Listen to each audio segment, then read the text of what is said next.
बहुत समय पहले भगवान बुद्ध अपने शिष्यों के साथ यात्रा कर रहे थे। चलते चलते एक शिष्य ने उनसे पूछा, भगवान, लोग सफलता के इतने करीब होकर भी क्यों हार मान लेते हैं? बुद्ध मुस्कुराए और बोले, अधिकतर लोग ठीक उसी समय हार मान लेते हैं जब मंजिल बस एक कदम दूर होती है। वे ठोकरों से घबरा जाते हैं, कठिनाइयों से डर जाते हैं और रुक जाते हैं, लेकिन जो अंत तक डटे रहते हैं वही सच्चे विजेता कहलाते हैं। फिर बुद्ध ने एक उदाहरण दिया। मान लो कोई पर्वतारोही पहाड़ चढ़ रहा है। रास्ते में पत्थर हैं, ढलान है, कांटे हैं। कई बार वो गिरता है, चोट खाता है। यदि वो हर बार गिरने के बाद हार मान ले तो शिखर कभी हासिल नहीं कर पाएगा, लेकिन यदि गिरकर बार बार उठता रहे तो एक दिन वही शिखर पर खड़ा होगा। बुद्ध ने समझाया, जीवन की हर मंजिल सीढ़ियों की तरह है। 10 सीढ़ियों में से 8 असफलता की हो सकती हैं, परंतु ये 8 सीढ़ियां तुम्हारी मंजिल नहीं, बस तुम्हारी परीक्षा है।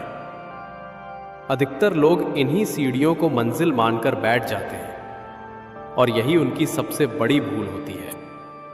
उन्होंने आगे कहा, हारना कोई अपराध नहीं है।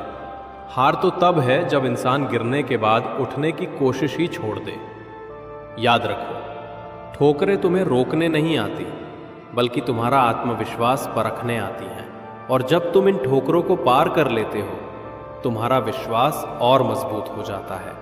बुद्ध ने अपने शिष्यों से कहा, 100 में से 99 लोग रुक जाते हैं क्योंकि उन्हें थोड़ी कठिनाई मिलती है, परंतु वही एक व्यक्ति सफल होता है जो कहता है, जब तक तोड़ूंगा नहीं तब तक छोड़ूंगा नहीं। यही दृढ़ संकल्प जीत दिलाता है। उन्होंने ये भी बताया, सबसे बड़ी जीत है खुद को जीतना। जो मनुष्य अपने मन के आलस, डर और निराशा को जीत लेता है, उसके लिए कोई लक्ष्य असंभव नहीं रहता।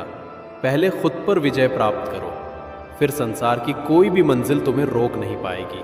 अंत में बुद्ध ने कहा, सपनों को कभी अधूरा मत छोड़ो। कठिनाइयों को अवसर बनाओ, संघर्ष को शिक्षा बनाओ और हर परिस्थिति में आगे बढ़ते रहो, क्योंकि सच्ची जीत उसी की होती है जो हार मानने से इनकार करता है। याद रखो, विश्वास ही शक्ति है और संकल्प ही सफलता का मार्ग है।